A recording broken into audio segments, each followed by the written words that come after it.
Is Adobe Acrobat Reader refusing to open on your computer? Don't worry.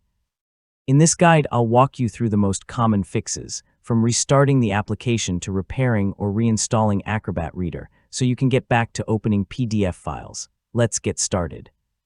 First, completely close Adobe Acrobat Reader. If it's frozen, end the process using Task Manager on Windows or force quit on Mac. Then restart your computer and try opening the application again. If you're using Windows, right-click the Adobe Acrobat Reader shortcut and choose Run as Administrator. Yeah, this can solve problems caused by missing permissions or restricted access.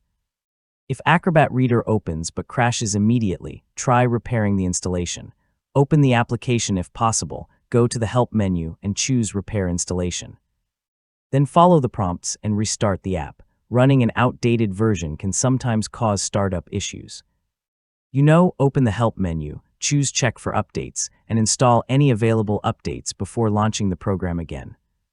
If the problem continues, so uninstall Adobe Acrobat Reader from your computer, restart your device, and download the latest version from Adobe's official website before installing it again. If Acrobat Reader still won't open, try opening a different PDF file to rule out file corruption.